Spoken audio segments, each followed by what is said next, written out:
السلام علیکم ورحمۃ اللہ وبرکاتہ۔ سامعین کرام، میں امید کرتا ہوں آپ سب خیریت سے ہوں گے، خوشحال ہوں گے۔ سامعین کرام، امام نسائی، امام احمد، امام ترمذی اور امام مسلم نے بھی اپنی صحیح میں بروایت صہیب رومی حضور کریم صلی اللہ علیہ وسلم کا ارشاد نقل کیا۔ ان نقول میں کسی قدر کمی زیادتی ہے، مگر ہم خلاصہ نقل کرتے ہیں کہ کوئی بڑا جلیل القدر بادشاہ تھا، اس کے یہاں ایک کہن یا جادوگر تھا جو اپنے فن میں کمال رکھتا تھا۔ اس کی سلطنت گویا اسی کے جادو کے بل بوتے پر قائم تھی۔ بادشاہ کے دشمنوں کو وہ اپنے جادو کے زور سے ہلاک کر دیتا تھا۔ لڑنے جھگڑنے کی ضرورت ہی نہ پڑتی تھی۔ امراء سلطنت اور ارکان دولت اگر بادشاہ سے ناراض ہوتے یا سرتابی کرتے تو یہ اپنے جادو سے ان کا رخ بادشاہ کی طرف موڑ دیتا۔ اس طرح وہ ہر کام جادو سے کرا لیتا تھا۔ جب وہ جادوگر بوڑھا ہو گیا اور اس کی اپنی زندگی سے نا امیدی ہوئی تو اس نے بادشاہ سے عرض کیا کہ میں بوڑھا ہو گیا ہوں، میری عمر اخیر ہونے کو ہے، آپ کوئی ذہین اور سمجھدار لڑکا میرے سپرد کریں تاکہ میں اس کو اپنا علم سکھا دوں، تاکہ میرے بعد وہ آپ کے امور سلطنت کو درست رکھے۔ چنانچہ بادشاہ نے ایک عاقل اور ہوشیار لڑکا اس کے حوالے کر دیا۔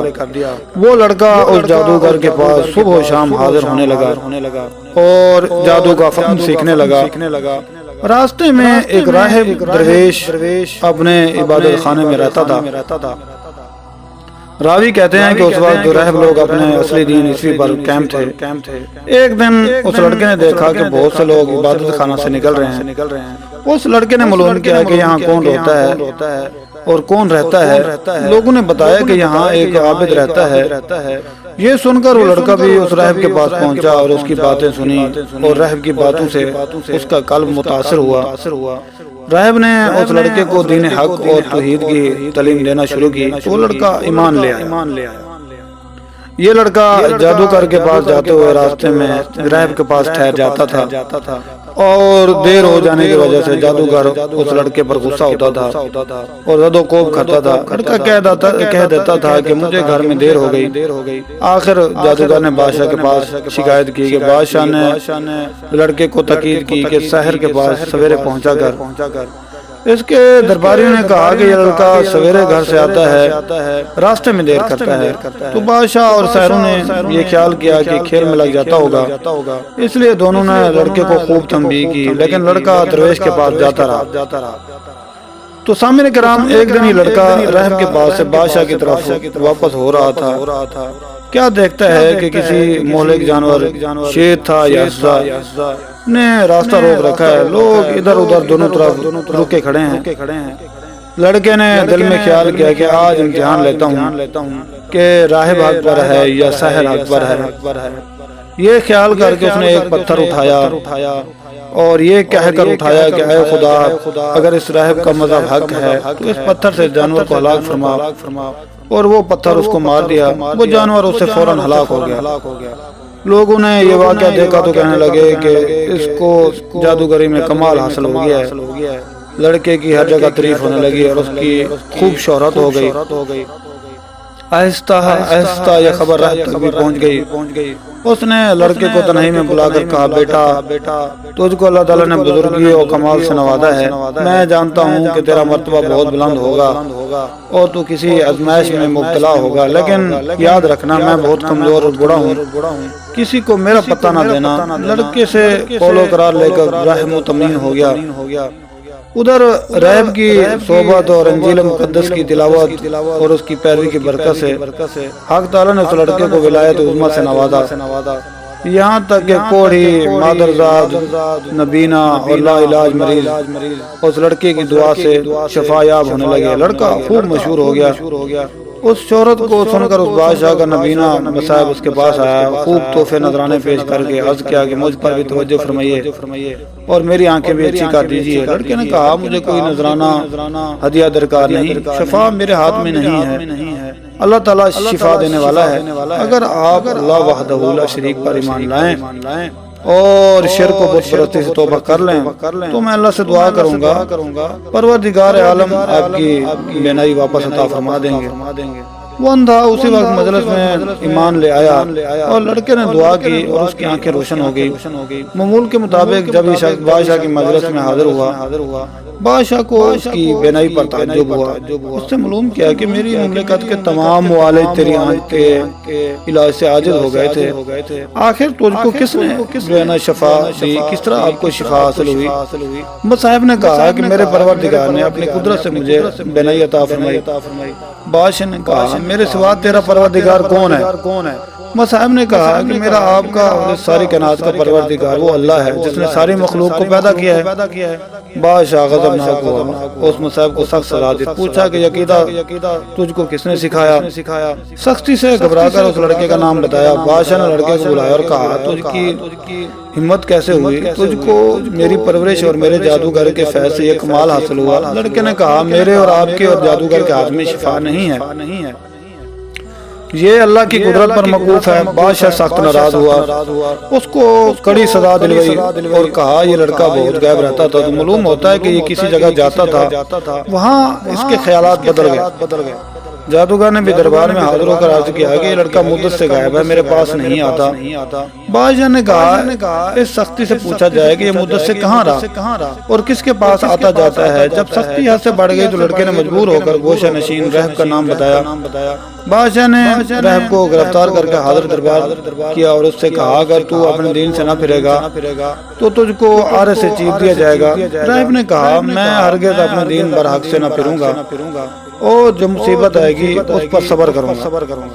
چنانچہ بادشاہ کے حکم سے اس راہب کو آرے سے چیر دیا گیا۔ پھر مصاحب کو بلا کر یہی کہا۔ مصاحب نے بھی دین برحق کو چھوڑنے سے انکار کر دیا، اس کو بھی آرے سے چیر کر شہید کر دیا گیا۔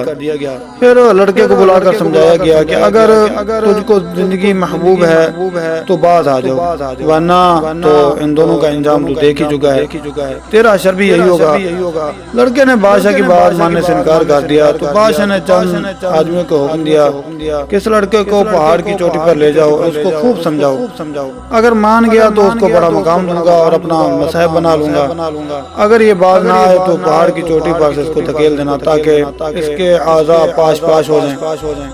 جب اس کو پہاڑ پر لے گئے اور سمجھایا دھمکایا تو لڑکے نے اللہ سے اپنی حفاظت کی دعا کی۔ اسی وقت پہاڑ پر زلزلہ پیدا ہو گیا اور کئی لوگ پہاڑ سے گر کر ہلاک ہو گئے۔ لڑکا خیریت سے گھر واپس آیا۔ بادشاہ نے پوچھا کہ وہ لوگ کہاں ہیں جو تجھ کو لے کر گئے تھے؟ لڑکے نے جواب دیا کہ میرے پروردگار نے ان کے شر سے میری حفاظت کی اور ان کو ہلاک کر دیا۔ بادشاہ نے دوسرے چند آدمی کو حکم دیا کہ اس لڑکے کو ایک کشتی میں سوار کر کے دریا میں لے جاؤ، یہ اپنے دین سے باز آ جائے تو بہتر ہے ورنہ دریا میں پھینک دینا۔ چنانچہ وہ اس کو دریا میں لے گئے اور سمجھایا۔ لڑکے نے پھر دعا کی تو کشتی الٹ گئی اور کئی لوگ غرق ہو گئے۔ لڑکا صحیح سالم واپس آ گیا۔ بادشاہ نے معذرہ پوچھا تو لڑکے نے پورا قصہ بیان کر دیا۔ اس لڑکے نے کہا بادشاہ تو مجھے مار نہیں سکتا، ہاں تجھ کو میرا قتل ہی مقصود ہے تو اس کی تدبیر میں بتاتا ہوں، اگر وہ تدبیر اختیار کرے گا تو مجھ کو مار سکے گا۔ بادشاہ نے تدبیر پوچھی تو لڑکے نے کہا اس شہر کے تمام لوگوں کو شہر سے باہر ایک میدان میں جمع کر لے، مجھ کو سولی پر چڑھا کر ایک تیر اپنی ترکش سے نکال کر کلمہ بسم اللہ ربی حاض الغلام کہہ کر وہ تیر میرے دل میں مار تو میں مر جاؤں گا۔ بادشاہ نے یہی کیا تو تیر اس لڑکے کی کن پٹی پر لگا۔ اس لڑکے نے اپنے ہاتھ کو کن پٹی پر رکھ لیا اور یہ کہتا ہوا شہید ہو گیا، میں اپنے پروردگار کے نام پر شہید ہو کر کامیاب ہو گیا۔ اور اس کو جو واقعہ دیکھنے والے تمام لوگ تھے ان سب نے بآواز بلند کہا آمنا بربی حاض الغلام، آمنا بربی حاض الغلام۔ یہ سن کر بادشاہ کے درباریوں نے کہا آپ نے تو ان تینوں کو ہلاک کر دیا جو آپ کے مذہب کے خلاف تھے، مگر اب تو سبھی لوگ آپ کے خلاف ہو گئے۔ یہ بات سن کر بادشاہ نہایت غضبناک ہوا اور شرمندگی سے چلا اٹھا۔ خندقیں کھدوا کر اس میں آگ دہکانے کا حکم دیا۔ چنانچہ خندق میں آگ دہکائی گئی اس کے کنارے پر ایان سلطنت کی کرسیاں بچھا کر بیٹھ گئے، سب کو حاضر ہونے کا حکم دیا۔ کرندوں سے کہا کہ سب معلوم کرو جو اپنے دین سے نہ پھرے اس کو آگ میں ڈال دو۔ چنانچہ شرعی فرمان کے مطابق ایمان والوں کو آگ میں ڈالنا شروع کر دیا گیا، یہاں تک کہ ایک ایسی عورت کو لایا گیا جس کی گود میں بچہ تھا۔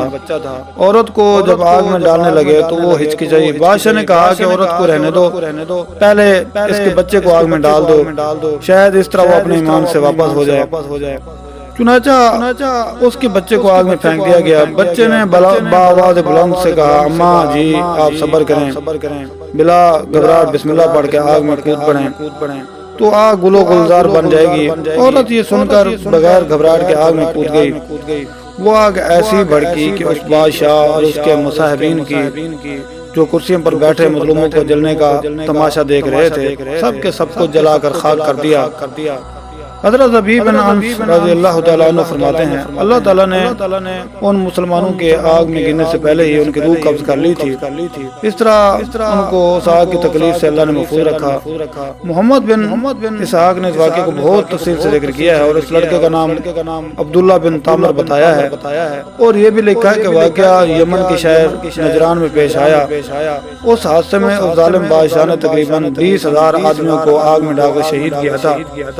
اس بارے میں دوسرے بھی اقوال ہیں۔ محمد اسحاق کی روایت میں یہ بھی ہے کہ لڑکا عبداللہ بن تامر جس مقام پر مدفون تھا حضرت عمر فاروق رضی اللہ تعالیٰ عنہ کے زمانہ خلافت میں اتفاق سے کسی ضرورت کی بنا پر وہ زمین کھودی گئی تو اس میں عبداللہ بن تامر کی لاش صحیح و سالم اس طرح برآمد ہوئی کہ وہ بیٹھے ہوئے تھے اور اس کا ہاتھ اپنی کن پٹی پر رکھا ہوا تھا۔